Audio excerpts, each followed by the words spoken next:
الحمد لله وكفى وسلام على عباده الذين اصطفى أما بعد أعوذ بالله من الشيطان الرجيم بسم الله الرحمن الرحيم خذ من أموالهم صدقة تطهرهم وتزكيهم بها وصل عليهم إن صلاتك سكن لهم سبحان ربك رب العزة عما يصفون وسلام على المرسلين والحمد لله رب العالمين اللهم صل على سيدنا محمد وعلى آل سيدنا محمد وبارك. ہم اس مادی دنیا میں زندگی گزار رہے ہیں تو زندگی کا تعلق اسباب کے ساتھ ہے. مشاہدہ یہی ہے کہ جس بندے کے پاس مال و دولت ہوتا ہے وہ ہر طرح کی سہولت حاصل کر لیتا ہے، اسباب مہیا کر لیتا ہے. مکان اچھا ہوگا، گاڑی اچھی ہوگی، کھانے اچھے ہوں گے، لباس اچھا ہوگا، ہر چیز اچھی ہو. تو لامحالہ طور پر ہر بندے کے دل میں یہ ہوتا ہے کہ میرے پاس مال کی کثرت ہونی چاہیے. مال کو اللہ تعالیٰ نے قرآن مجید میں خیر بھی کہا ہے، انہ لحب الخیر لشدید.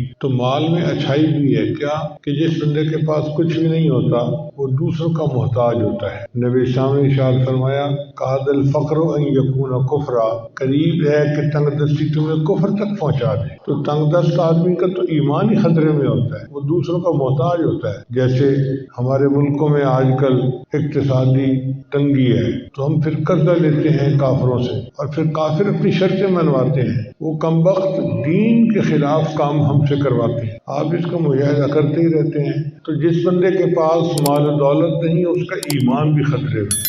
اس لیے مال جو ہے وہ انسان کے ایمان کے لیے ڈھال ہوتا ہے. جس کا کام کاروبار اچھا ہے وہ اپنے سکون کے ساتھ عبادت بھی کر سکتا ہے، نیکی بھی کر سکتا ہے، اس کو کسی کی پرواہ نہیں ہوتی. لیکن غریب آدمی امیروں کا محتاج ہوتا. تو مال کی مثال چھری کی مانے. چھری کا اچھا استعمال ہو تو چھری اچھی ہے اور غلط استعمال ہو تو چھری بری ہے. یہی حال مال کا ہے. مال کا استعمال اچھا ہے تو مال اچھی چیز ہے اور اگر استعمال برا ہے تو مال بری. ہمارے سلسلہ نقشبندیہ کے بزرگ گزرے ہیں خواجہ عبید اللہ احرار رحمۃ اللہ. اللہ نے ان کو بہت مال و دولت سے نوازا تھا. کتابوں میں لکھا ہے کہ آدھا سمرقند کا شہر ان کی جائیداد تھا. ان کی جائیداد زرعی زمینیں بھی تھیں اور مکانات بھی تھے. تو آدھا سمرقند ان کی جائیداد میں شامل تھا. چنانچہ ان کے پاس مال دولت کی کثرت تھی. لوگ بھی ان سے بیعت بہت زیادہ تھے. اس زمانے میں ایک بزرگ تھے، ان کا نام تھا مولانا جامی.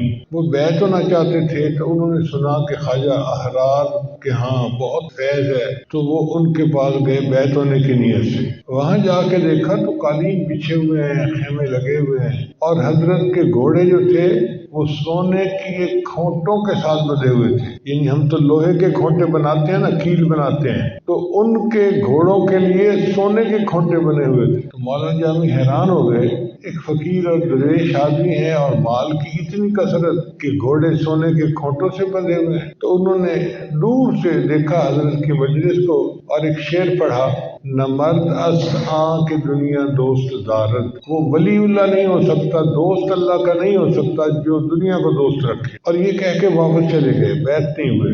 اللہ کی شان دیکھیں کہ راستے میں ایک جگہ تھک گئے تو دوپہر کو قیلولہ کے لیے سو گئے. جب سوئے تو انہوں نے خواب دیکھا کہ قیامت کا دن ہے اور لوگ افرتفری کے عالم میں ہیں. کچھ لوگوں نے مولانا جامی کو گھیرا ہوا ہے اور وہ مطالبہ کرتے ہیں کہ جی ہمیں ہمارا حق دو، تم نے غیبت کی تھی، فلاں کیا تھا، فلاں کیا تھا، ہمارا حق بنتا ہے. اب حق مانگنے والے اتنے ہیں کہ مولانا جامی ساری زندگی کی نیکیاں دے دیں تو بھی ادا نہیں ہو سکتا. تو بہت پریشان ہے کہ آج میری جان کیسے چھوٹے گی. اس پریشانی کے عالم میں نے دیکھا کہ خواجہ احرار جو تھے وہ تشریف لائے اور ان کے ساتھ ایک بڑی جماعت تھی. جب قریب آئے تو خواجہ احرار کھڑے ہوئے اور پوچھا کہ لوگوں نے آپ کو کیوں تنگ کیا ہوا ہے؟ حضرت ان کے میں نے حقوق دینے اور یہ اپنے حقوق کا مطالبہ کر رہے ہیں. تو خواب میں حضرت نے فرمایا اچھا ہمارے نام اعمال میں سے نیکیاں ان کو دے. اب جب انہوں نے اپنے نام اعمال سے نیکیاں ان کو دے دی تو مولانا جامی کی جانچ آنکھ کھل گئی. تو مولانا جامی سوچنے لگے کہ میں تو دیکھ کے آ گیا تھا واپس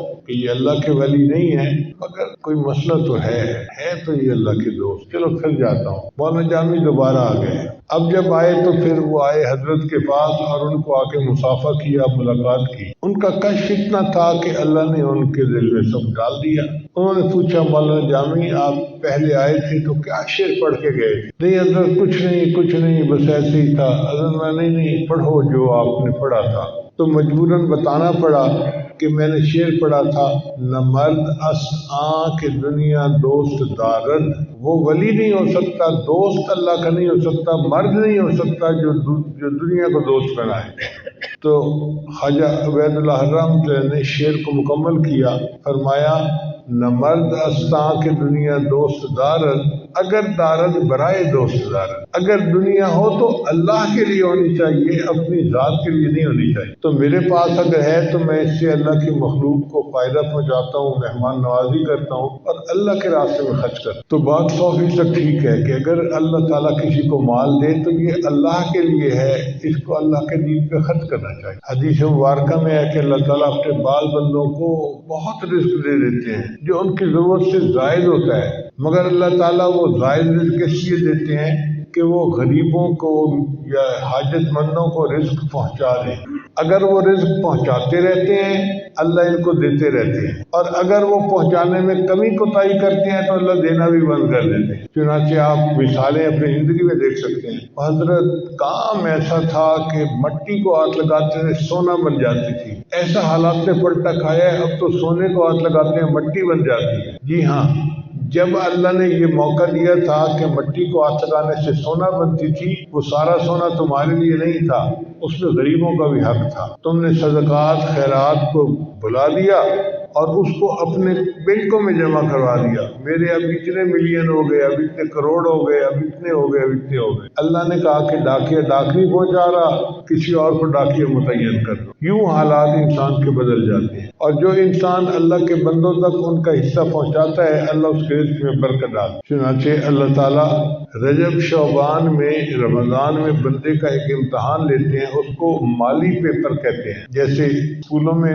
پیپر ہوتے ہیں نا، اے پیپر اور بی پیپر، دونوں انگلش کے پیپر ہوتے ہیں، اے پیپر اور بی پیپر۔ اسی طرح اللہ تعالیٰ نے اپنے بندوں کو آزمانے کے لیے دو پیپر بنائے، ایک مالی پیپر اور ایک جانی پیپر۔ رجب اور شعبان میں اللہ مالی پیپر لیتے ہیں کہ میرے بندے میرے حکم پر تو مال کتنا قربان کرتا ہے، ہم دیکھتے ہیں تو زکوٰۃ ادا کرتا ہے یا نہیں کرتا، غریبوں کو خرچ کرتا ہے یا نہیں کرتا۔ اب کچھ لوگ اس میں پاس ہو جاتے ہیں اور کچھ لوگ فیل ہو جاتے ہیں، جو زکوٰۃ ادا نہیں کرتے وہ فیل، اور جو زکوٰۃ ادا کرتے ہیں وہ پاس ہو گئے۔ پھر رمضان کا مہینہ آ جاتا ہے تو اللہ تعالیٰ بندے کا جانی امتحان لیتے ہیں۔ اچھا میرے بندے گرمی ہے مگر تجھے پینا بھی نہیں کھانا بھی نہیں، سارا دن بھوکا رہنا ہے، اب یہ مشقت ہے، پیاس لگی ہوئی ہے اور گھر کے فریج کے اندر مشروبات پڑے ہوئے ہیں مگر پی نہیں سکتے جو کہ اللہ کا حکم ہے۔ تو یہ جانی مجاہدہ رمضان شریف میں کرنا پڑتا ہے۔ اور کچھ لوگ جو سارے روزے رکھتے ہیں وہ بی پیپر میں کامیاب ہو جاتے ہیں، جب اے پیپر میں بھی کامیاب اور بی پیپر میں بھی کامیاب،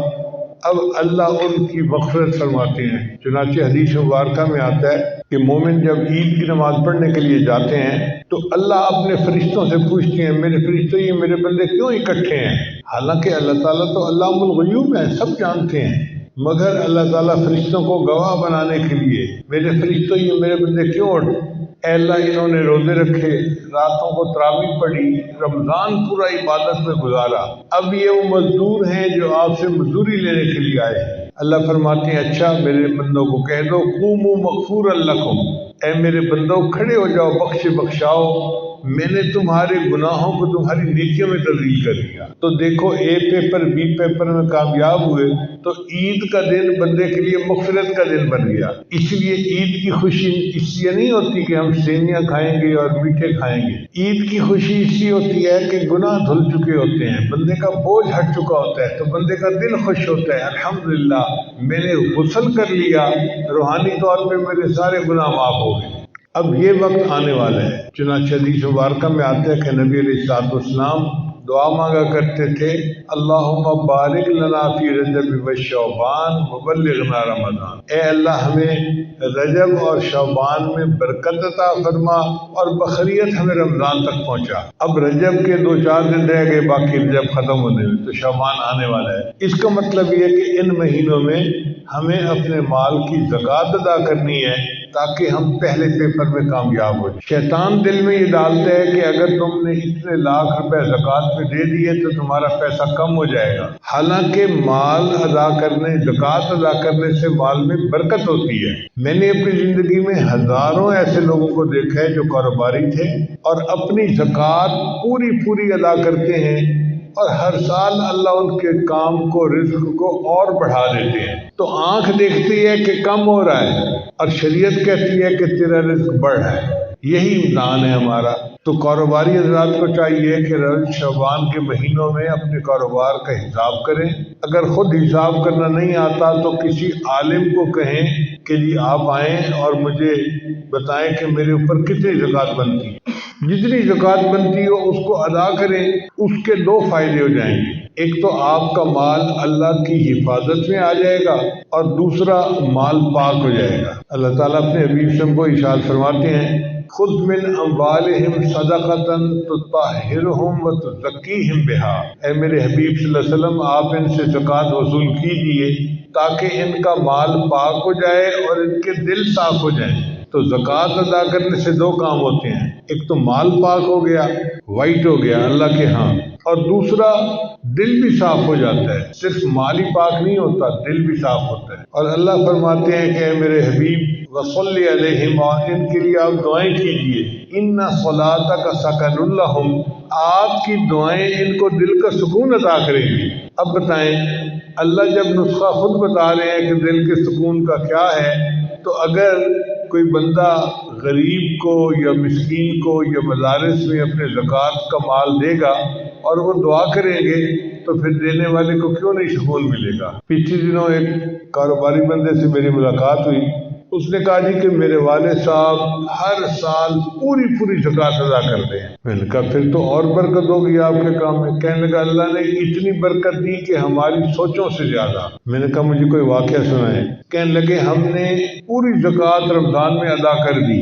اور اس کے بعد سندھ کے اندر طوفان آ گیا، جیسے سیلاب آتا ہے۔ تو کہنے لگا کہ جو ڈی سی او صاحب تھے نا، وہ آئے میرے والد صاحب کے پاس اور انہیں کہنے لگے کہ دیکھیں اس موقع پہ ہمیں سندھ کے لوگوں کے لیے کچھ امداد بھیجنی ہے۔ بھئی ہم تو زکوٰۃ کا پورا مال دے چکے ہیں۔ اس نے کہا جی ضرورت اب پڑی ہے تو ہم اب آپ کے پاس آئے ہیں، آپ کچھ نہ کچھ کریں۔ کہنے لگے میرے والد صاحب نے ہمت کی اور 4 کروڑ روپے کا سامان لے کر ان سیلاب زدگان کے لیے بھیجا۔ اب آپ اندازہ کریں کہ کتنا بڑا دل اللہ نے اس کو دیا ہوگا کہ جس نے 4 کروڑ روپے کا سامان غریبوں میں تقسیم کیا۔ کہنے لگے کہ ابھی 1 مہینہ نہیں گزرا تھا، چیزوں کے ریٹ میں تبدیلی ہوئی اور جو خام مال ہمارے پاس پڑا ہوا تھا اس خام مال میں سے ہمیں 40 کروڑ کا فائدہ ہو گیا۔ 4 کروڑ دیے تھے اللہ کے راستے میں، اللہ نے 10 گنا کر کے وہ مال واپس پہنچا دیا۔ میں نے اپنی زندگی میں ہزاروں مرتبہ اس کو 10 گنا ہو کے واپس کرتے دیکھا۔ تو پہلے پیپر میں کامیابی کا طریقہ یہی ہے کہ جو زکوٰۃ بنتی ہو یا عشر بنتا ہو یا جانوروں میں سے زکوٰۃ ہو یا سونے چاندی کی زکوٰۃ ہو، وہ پوری ادا کریں، پھر دیکھیں برکت کیسی ہے۔ اس میں سمجھنے والی بات یہ ہے کہ اللہ تعالیٰ نے مال پر زکوٰۃ نہیں لگائی، فالتو مال جو نصاب کا مال تھا اور 1 سال آپ کے پاس پڑا رہا، آپ کے کام کا نہیں تھا، فالتو تھا، سرپلس تھا، اس پر زکوٰۃ لگتی ہے۔ بھائی دیکھیں اللہ تعالیٰ اگر چاہتے تو حکم دے دیتے کہ میرے بندے جو تیری ضرورت کا ہے وہ تیرا، اور ضرورت سے زیادہ ہے تو وہ سب غریبوں کا سب غریبوں میں تقسیم کر دو، تو ہم 100% مال غریبوں میں تقسیم کرنے کے پابند ہو جاتے۔ مگر میرا مالک کتنا کریم ہے، اس نے کہا نہیں، جو تمہارے پاس فالتو مال ہے نا اس میں سے 2.5% تم غریبوں میں تقسیم کرو اور 97.5% جو ہے وہ تمہاری تنخواہ تمہارے لیے حلال ہے۔ آپ نے زندگی میں کوئی ایسا پے ماسٹر دیکھا ہے، کوئی اتنی تنخواہ دینے والا بندہ دیکھا ہے کہ جو 2.5% مال تقسیم کرنے کی تنخواہ 97.5% دے رہا ہو، اور اس سے مال اللہ کی حفاظت میں بھی آ جاتا ہے۔ چنانچہ جو بندہ زکوٰۃ صحیح طرح سے ادا کرتا ہے نہ اس کے گھر میں آگ لگتی ہے، نہ اس کی چوری ہوتی ہے، نہ کچھ ہوتی ہے، اللہ کی حفاظت ہوتی ہے۔ وہ انشورنس تو نہیں ہوتی، ایشورنس ہوتی ہے اللہ کی طرف سے کہ میرے بندے میں تیرے مال کی حفاظت کروں گا۔ چنانچہ دارالعلوم دیوبند کے ایک خزانچی تھے، نواب صاحب تھے، اللہ نے ان کو مال بہت دیا ہوا تھا اور ان کے دارالعلوم دیوبند کی جو پیسے کا حساب تھا وہ ان کے ذمہ تھا۔ انہوں نے اپنے گھر کے ایک کمرے میں وہ پیسے صندوقچی میں رکھ دیے تھے۔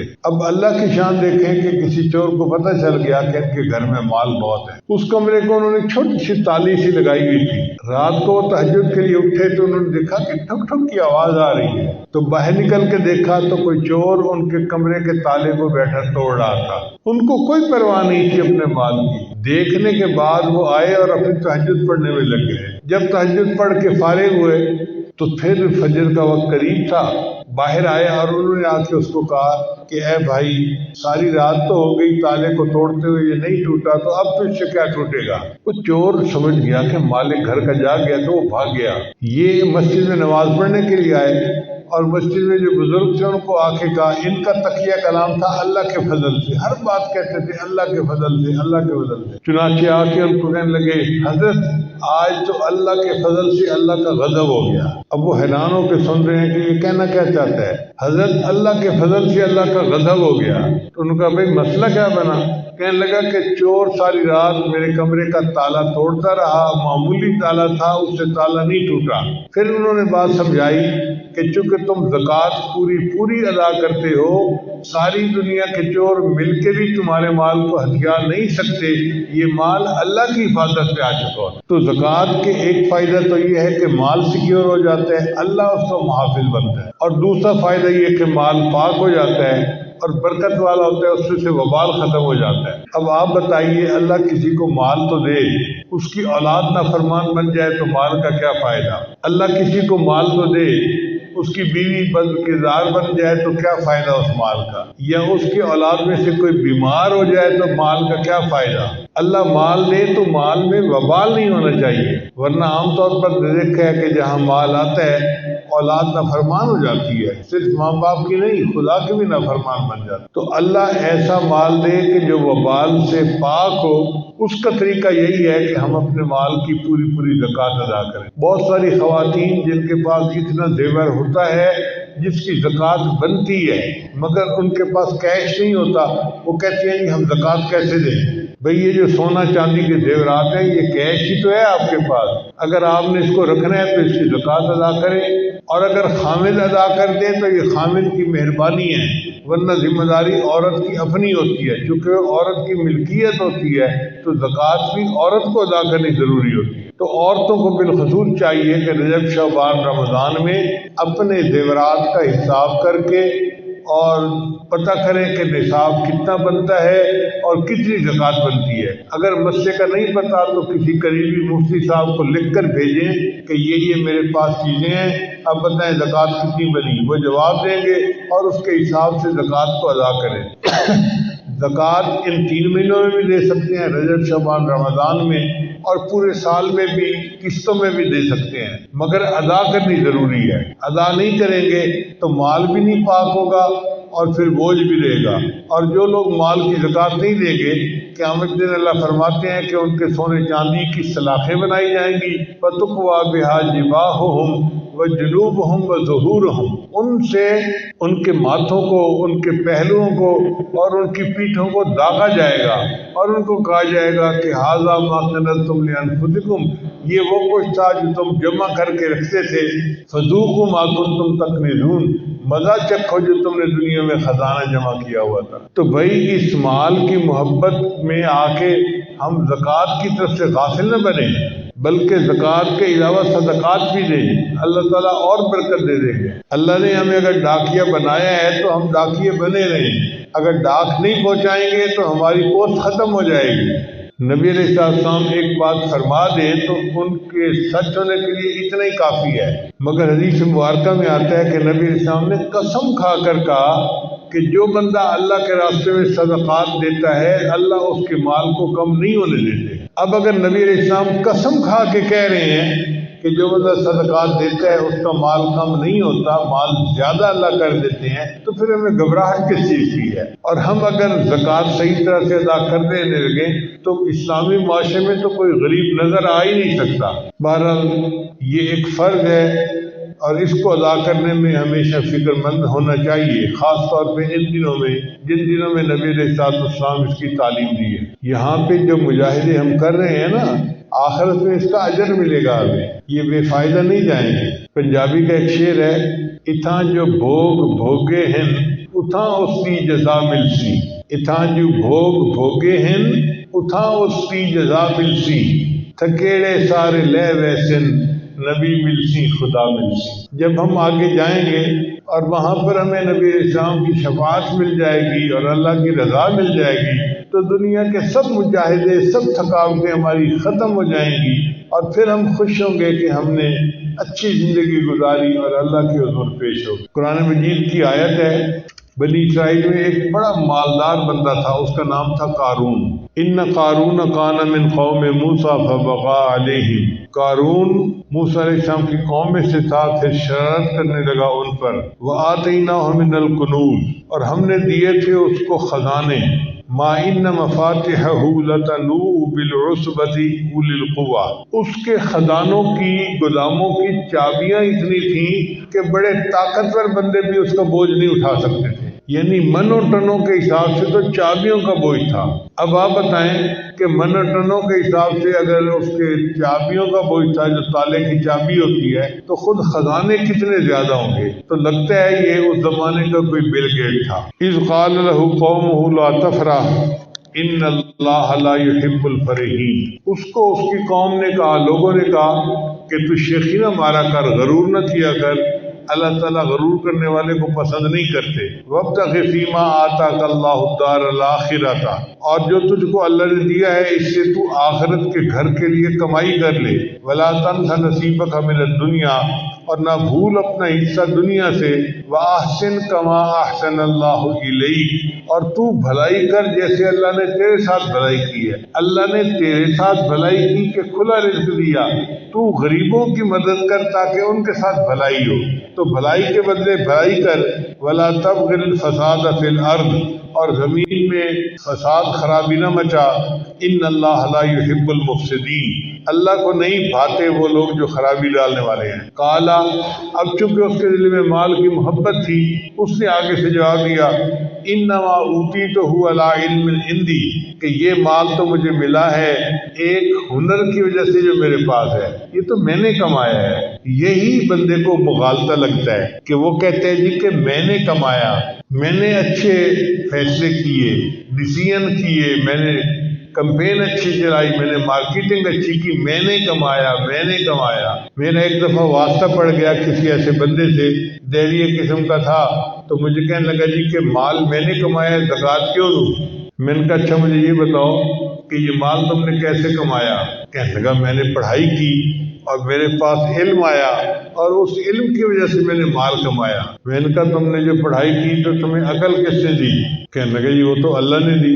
میں نے کہا اس کا مطلب یہ کہ یہ مال اللہ نے تجھے دیا ہے، اگر اللہ تیری عقل میں خلل ڈال دیتے تو کر سکتا تھا یہ کام کہ نہیں کر سکتا تھا؟ پھر یہ مت کہو کہ میں نے کمایا، یہ کہو کہ اللہ نے مجھے عقل دی، اس عقل کو استعمال کر کے یہ مال ملا، تو یہ مال مجھے اللہ ہی نے دیا ہے۔ تو ہمیں جو کچھ ملا ہے اس میں ہمارا کمال نہیں ہے، کمال والے کا کمال ہے جس نے ہمارا رزق کھول دیا۔ لہذا اب ہمیں چاہیے کہ اس کا شکریہ ادا کریں، اپنے مال کی زکوٰۃ دیں، ان میں سے صدقات جو ہیں غریبوں پر استعمال کریں، دین کے لیے استعمال کریں، اور اس کو اللہ کا احسان سمجھیں کہ اس نے ہمیں یہ نیکی کرنے کا موقع عطا فرمایا۔ ہمارا احسان نہیں ہے، اللہ کا ہم پر احسان ہے، اس نے ہمیں ذریعہ بنا دیا۔ اب یہ جو قارون تھا یہ اتنا امیر بندہ تھا، جب اس نے کہا کہ یہ مال ملا ہے مجھے میرے ہنر کی وجہ سے، تو اللہ تعالیٰ نے پھر اس کو عذاب میں گرفتار کیا۔ اللہ تعالیٰ کے فرماتے ہیں فخرج علی قومہ فی زینتی، وہ نکلا اپنی قوم کے سامنے بڑا بن سنور کے، پیسہ تھا نا تو کپڑے اچھے تھے اور سواری اچھی تھی اور بڑا زیب و زینت کے ساتھ نکلا۔ قال الذین یریدون الحیات الدنیا، کہا ان لوگوں نے جو دنیا کی زندگی چاہنے والے تھے، یا لیت لنا مثل ما اوتی قارون، اے کاش ہم کو بھی ملتا جتنا قارون کو ملا ہے۔ آج کل یہی حال ہے نا کہ کسی امیر آدمی کو دیکھ کے دوسرے بندے کے دل میں آ رہا ہوتا ہے کاش جو اس کو ملا وہ مجھے بھی ملا ہوتا۔ انہ لذو حظ عظیم، بے شک اس کی بڑی قسمت ہے، بڑا قسمت والا بندہ ہے۔ وقال الذین اوتوا العلم، اور کہا ان لوگوں نے جن کو اللہ نے علم عطا کیا تھا، ویلکم، ہائے تمہاری خرابی، ثواب اللہ خیر لمن آمن وعمل صالحا، اللہ کا دیا ثواب بہتر ہے اس کے واسطے جو یقین لائے اور نیک اعمال کرے، ولا یلقاها الا الصابرون، اور انہی کے دل میں پڑتی ہے جو سہنے والے ہیں، یعنی یہ بات انہی کو سمجھ میں آتی ہے جو صبر کرنے والے ہوتے ہیں کہ دنیا کا وقت تو گزر ہی جائے گا، اگر آخرت کی کامیابی ہو گئی تو یہ اصل کامیابی ہے۔ اللہ فرماتے ہیں فَخَسَفْنَا بِهِ وَبِدَارِهِ الْأَرْضِ، پھر ہم نے قارون کو اور اس کے گھر کو خزانوں سمیت زمین کے اندر دھسا دیا۔ فَمَا كَانَ لَهُ مِنْ فِئَةٍ يَنْصُرُونَهُ مِنْ دُونِ اللَّهِ، پھر نہ ہوئی اس کی کوئی جماعت جو مدد کرتی اس کی اللہ کے سوا، وَمَا كَانَ مِنَ الْمُنْتَصِرِينَ، اور نہ وہ خود مدد لا سکا۔ تو دیکھیں کتنا امیر تھا مگر بالآخر زمین کے اندر دھسا دیا گیا، اور اللہ نے اس کو اس کے مال و دولت کے باوجود برباد کر دیا۔ تو مال و دولت کی محبت میں آ کے ہم زکوٰۃ ادا کرنے میں سستی نہ کریں، یہ مال و دولت ہمیں نہیں بچائے گا قبر کے عذاب سے یا آخرت کے عذاب سے، ہمیں اللہ کے حکم پر عمل کرنا یہ بچائے گا، چنانچہ دنیا بھی ہماری اچھی رہے گی اور آخرت بھی اچھی رہے گی۔ لہذا دعا ہے کہ اللہ تعالیٰ ہمیں پابندی کے ساتھ اپنے اس حکم پر عمل کرنے کی توفیق عطا فرمائے، جو نعمت اللہ نے دی ہے ہم اس کا شکر ادا کریں، اور جو ہماری ضرورت سے زیادہ ہے نصاب کے اعتبار سے اس کا حساب کر کے غریبوں کے اندر زکوٰۃ ادا کریں، اور اس کے مسائل کو سیکھنا بھی لازم ہے۔ یہ نہیں ہے جی کہ ہمیں تو مسئلے کا پتہ نہیں ہم کیا کریں، نہیں، اگر ہمارے اوپر زکوٰۃ فرض ہے تو اس کے مسائل کو سیکھنا بھی ہمارے اوپر فرض ہے۔ یہ جواب نہیں ہو سکتا جی کہ ہمیں تو پتہ نہیں ہے۔ ٹیکس کا اگر مسئلہ بنتا ہے تو آپ کو ایک ایک چیز کا پتہ ہوتا ہے، تو کیا زکوٰۃ اللہ کی طرف سے ٹیکس نہیں ہے کہ ہمیں پتہ ہو کہ ہمیں دینا کتنا ہے؟ بلکہ میں تو مشورہ یوں دیتا ہوں کہ اگر اللہ نے کسی کو دیا ہے نا تو 2.5% کی بجائے 5% زکوٰۃ نکالو، ڈبل نکالو، تاکہ کوئی آگے پیچھے ہو جائے معاملہ تو اللہ کی طرف سے معاف ہو جائے۔ آپ 5% زکوٰۃ نکال کے دیکھیں اور 5 فرض نمازیں پڑھ کے دیکھیں، یہ 2 اصول میں بتا رہا ہوں۔ جو بندہ 5 نمازیں پابندی سے پڑھتا ہے اور 5% زکوٰۃ ادا کرتا ہے، مجھ سے انگوٹھے لگوا لیں ہاتھ پاؤں کے، اللہ اس کے مال میں برکت دیں گے اور اس کا کام بڑھتا ہی رہے گا۔ اللہ تعالیٰ ہمیں بھی دنیا کی پریشانیوں سے محفوظ فرمائے اور ہمیں اس پیپر کے اندر کامیاب فرمائے۔ رمضان شریف قریب ہے، اس کی تیاری ابھی سے شروع کر دیں، دعائیں مانگنی شروع کر دیں، اپنے کاموں کو آگے پیچھے کر لیں تاکہ رمضان شریف ہم زیادہ یکسوئی کے ساتھ عبادت کے ساتھ گزارنے والے بن جائیں۔ وآخر دعوانا ان الحمد للہ رب العالمین۔ توبہ کے کلمات پڑھیں۔ دعا سے پہلے توبہ کے کلمات پڑھ لیجئے، پڑھتے جائیے۔ بسم اللہ الرحمن الرحیم، لا الہ الا اللہ محمد الرسول اللہ، آمنت باللہ وملائکتہ وکتبہ ورسلہ والیوم الآخر والقدر خیرہ وشرہ من اللہ تعالی والبعث بعد الموت، آمنت باللہ کما ہوا باسمائہ وصفاتہ وقبلت جمیع احکامہ، اقرار باللسان وتصدیق بالقلب، اشہد ان لا الہ الا اللہ واشہد ان محمدا عبدہ ورسولہ، استغفر اللہ ربی من کل ذنب واتوب الیہ برحمتک یا ارحم الراحمین۔ ان کلمات کو پڑھنے سے ہم تو بتائے ہو چکے ہیں، چند معمولات ہیں جن کو باقاعدگی سے کریں گے اللہ تعالیٰ دل کو منور کریں۔ ان میں پہلا عمل ہے 100 مرتبہ استغفار صبح شام پڑھنا، استغفر اللہ ربی من کل ذنب واتوب الیہ۔ دوسرا 100 مرتبہ درود شریف صبح شام پڑھنا، اللہم صلی علی سیدنا محمد وعلی آل سیدنا محمد وبارک وسلم۔ تیسرا قرآن مجید کی تلاوت روزانہ کرنا۔ چوتھا ہے چلتے پھرتے ہر وقت اپنے دل میں اللہ کو یاد کرنا، دست بکار دل و یاد، ہاتھ کام کاج میں مشغول اور دل اللہ تعالیٰ کی یاد میں مشغول۔ اور پانچواں عمل ہے مراقبہ، صبح شام 15-20 منٹ کے لیے کرنا۔ مراقبے کا طریقہ بہت آسان ہے کہ وقت فارغ ہو تو آپ تھوڑی دیر کے لیے آنکھوں کو بند کر کے اللہ سے لو لگا کے بیٹھ جائیں کہ اللہ کی رحمت آ رہی ہے، میرے دل میں سما رہی ہے، میرے دل کی ظلمت اور سیاہی دور ہو رہی ہے اور میرا دل اللہ اللہ اللہ کہہ رہا ہے۔ انشاءاللہ یہ 10-15 منٹ کا مراقبہ آپ کے دل کو منور کرے گا اور آپ اس کی حلاوت کو خود محسوس کریں۔ دعا کر لیجیے، ربی ربنا صلی اللہ تعالی علی حبیب سید محمد آلہ اصحابہ اجمعین برحمتک یا